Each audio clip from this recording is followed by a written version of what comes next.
어제 공개된 윤 대통령의 로이터 통신 인터뷰 내용이 큰 파장을 낳고 있습니다.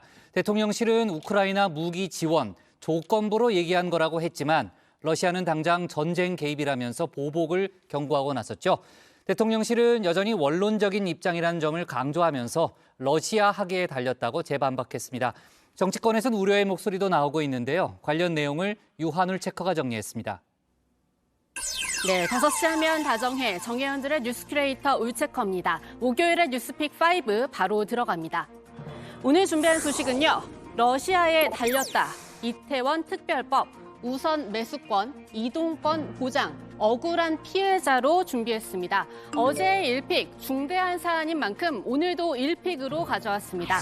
윤 대통령의 첫 우크라이나 무기 지원 시사 발언이었죠. 대통령실은 조건부라는 점을 강조했습니다. 그렇지 않아도 저 울체커가 러시아가 어떤 반응을 내놓을지 계속 챙겨보고 있었는데요. 다정의 방송이 끝난 직후에서야 나왔습니다. 러시아의 대통령실 크렘린궁에서 직접 내놨습니다. Кардинально нового в этом ничего нет.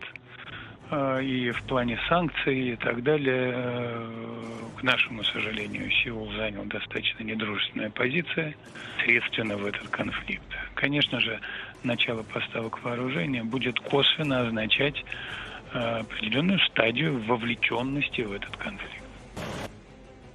그러자 우리 대통령실도 입장을 내놨습니다. 가정적 상황에 대해 이야기하는 것으로 코멘트하지 않고자 한다면서 윤 대통령의 로이터 통신 인터뷰 내용을 정확히 읽어볼 것을 권한다고 한 겁니다. 그렇다면 인터뷰 내용 다시 읽어봐야겠죠.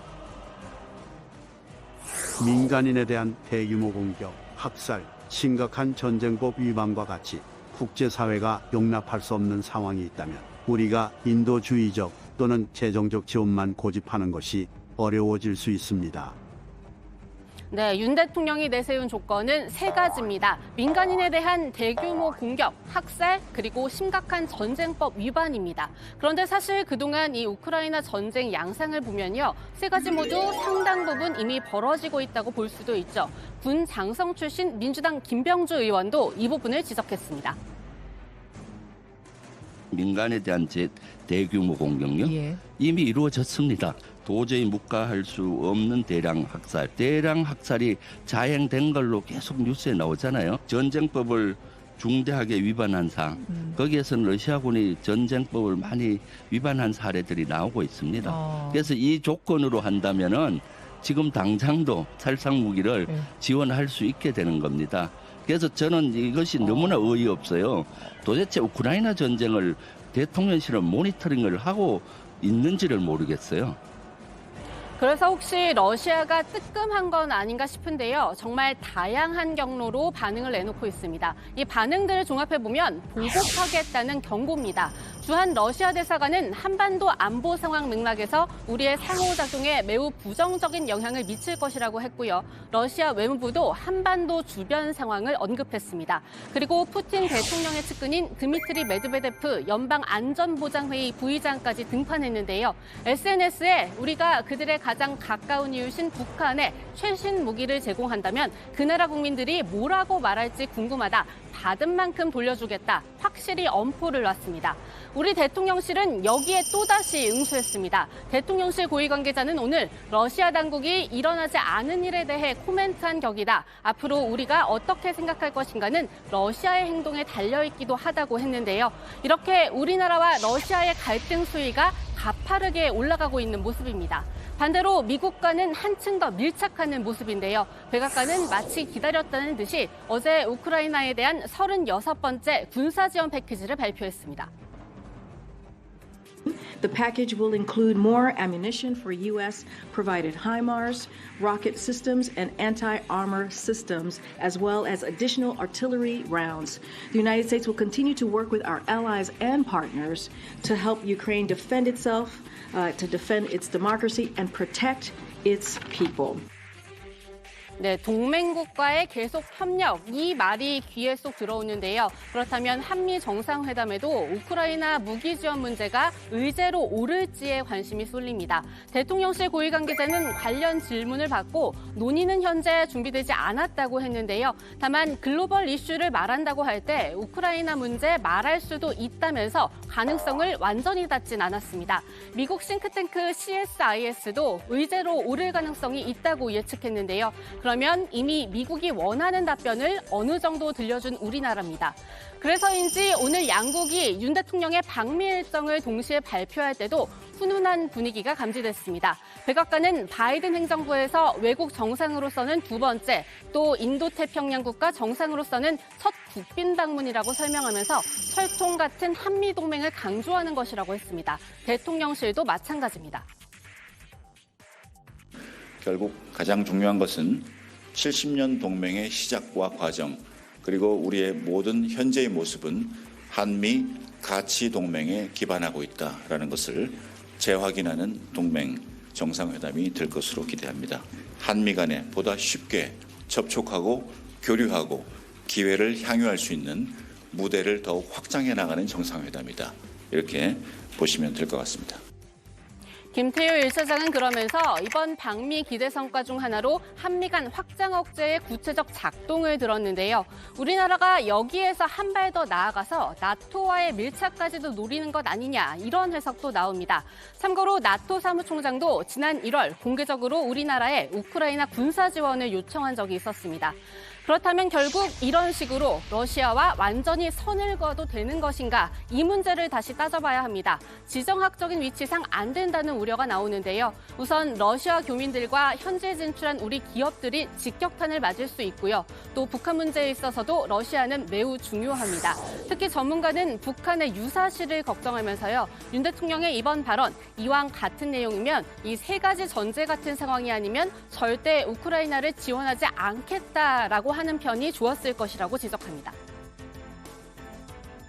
북핵 문제 해결이나 한반도 평화 체제를 수립하거나 그다음에 북한의 급변 사태가 났을 때 수습하는 거, 평화 통일로 가는 거, 전부 러시아가 우호적인 태도를 해야만 되는 거거든요. 그러니까 중국과 함께 러시아와의 관계는 절대로 적대 관계로 가면 안 되는 거다라는 그런 선이 있어야 되는데 자칫하면 이번에 지금 넘어설까 저는 상당히 우려됩니다. 두 번째 픽은 이태원 특별법입니다. 지난해 우리를 모두 충격에 빠지게 한 10월 29일 이태원 참사, 그날 밤으로부터 173일이 지났습니다.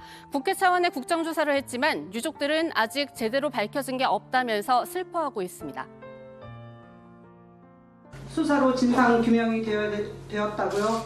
아닙니다. 왜 참사 희생자라 부르지 못하고 검은 리본을 거꾸로 달게 했나요? 어떤 목적으로 위패 없이 합동 분향소를 세운 건가요? 피해자가 회복하지도 않았는데 중대본을 해체했나요? 아니, 최소한 언제 어디서 어떻게 숨을 거뒀는지는 알려주셔야 되는 거 아닙니까? 그래서 오늘 야 4당이 나섰는데요. 의원 183명이 참여해서 진상규명을 위한 특별 법안을 발의했습니다. 12구 이태원 참사 진상규명 특별법을 조속히 제정하자. 183명이 동의한 법안이기 때문에 저희들이 이것을 처리할 수 있는 방법은 굉장히 많습니다. 그래서 국민의힘도 무조건 막을 것이 아니라 진지하게 논의에 참여해서 신속하게 처리가 될 수 있도록 하는 것이 가장 좋을 것 같다라는 말씀을 다시 한번 드리겠습니다. 이번 특별법안 발의는 이태원 참사 유가족 협의회 등의 요청에 따른 겁니다. 이 법안 내용을 좀 살펴보면요. 국회 추천을 받은 17명이 위원으로 이 특별조사위원회를 구성하고요. 이 위원회는 직권으로 사건에 대한 진상규명을 할 수 있습니다. 조사를 위해 자료 제출 및 동행 명령, 고발 및 수사 요청, 감사원 감사 요구도 가능하도록 했습니다. 여기에 특검 수사가 필요하면 국회에 요청하는데요. 상임위에서 석 달 안에 특검 법안 심사를 마치지 않으면 그다음 처음 열리는 본회의에 상정됩니다. 지금 의석 구조상 위원회가 요청할 경우 특검까지도 직행이 가능할 것으로 보이는데요. 국민의힘은 이 부분을 지적합니다. 이 법안에 규정된 특조위는 검경 수사, 감사원 감사, 청문회 등을 동원할 수 있는 전권을 행사할 수 있는 내용입니다. 하지만 이미 경찰 특수본이 이미 수사 결과를 발표했고 국회 국정조사 특위에서도 새로 밝혀진 것이 없습니다. 유족의 슬픔과 아픔을 달래는 것은 우리 공동체의 몫이지만 국회의 입법 기능을 이런 식으로 오남용하는 것은 민의에도 어긋나는 것입니다. 재난의 정쟁화를 중지해 주시기 바랍니다. 민주당은 요청, 권한만 있을 뿐이라고 강조하면서 여당의 반대만 하지 말고 협상을 하자고 촉구하는데요. 이렇게 여야가 맞붙고 있는 게 하나 더 있죠. 바로 50억 클럽 특검 법안과 김건희 특검 법안, 즉 쌍특검 법안입니다. 민주당은 오늘 드디어 D-Day를 예고했습니다. 민주당은 국민의힘의 기만적이고 정략적인 법사위원회 운영을 더는 자시하지 않겠습니다. 27일 본회의에서 양 특검법의 신속 처리 안건 지정과 함께 직회부된 민생 법안들의 처리를 위해 국회법 절차대로 나서겠습니다. 네, D-Day는 바로 27일 본회의인데요. 이 본회의 트랙에 태우려면 찬성 180표가 필요해서 정의당과의 공조가 필수적이죠. 정의당도 국민의힘이 미적되고 있다면서 26일까지 법사위에서 50억 특검 법안을 의결하라고 데드라인을 제시했습니다. 마침 민주당이 예고한 D-Day 하루 전이죠. 이때까지 처리 안 하면 27일 본회의 트랙에 협조하겠다는 마지막 경고로 풀이됩니다. 오늘로 딱 일주일 남았는데요. 앞으로의 진행 상황도 다정해서 지켜보시죠. 다음 픽은 우선 매수권입니다. 국민의힘과 정부가 오늘 전세 사기 근절 및 피해 지원 방안을 논의했습니다. 그 결과 피해 주택이 경매에 붙여질 경우 이 피해자에게 우선 매수권을 부여하고 낙찰 시 구입 자금도 낮은 금리의 대출로 지원하는 방안을 추진하기로 했습니다. 그리고 조직적인 전세 사기를 뿌리 뽑는 데도 나섭니다.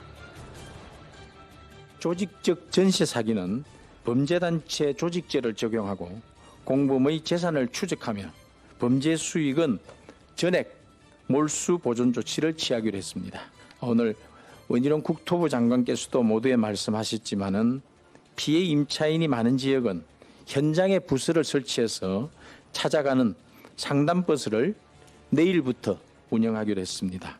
이를 통해서 전문적인 법률 상담, 심리 상담을 선제적으로 제공하겠습니다. 여당은 이와 함께 인천 미추홀구 전세 사기에 이 민주당 유력 정치인이 개입했다는 의혹에 대해서는 경찰청에 특별 수사도 요청하기로 했습니다. 네, 오늘은 4월 20일 장애인의 날입니다. 여기에 맞춰서 네 번째 픽, 이동권 보장입니다. 전장현 참여하는 4.20 장애인 차별철폐 공동투쟁단이 오늘 서울 4호선에서 지하철 탑승 시위를 벌였습니다. 명동역에서는 기습 시위를 벌이면서 열차 운행이 14분간 지연되기도 했는데요. 이런 가운데 지난 15일 수원역에서 한 지체장애인이 탑승 거부를 당한 사실이 드러났습니다.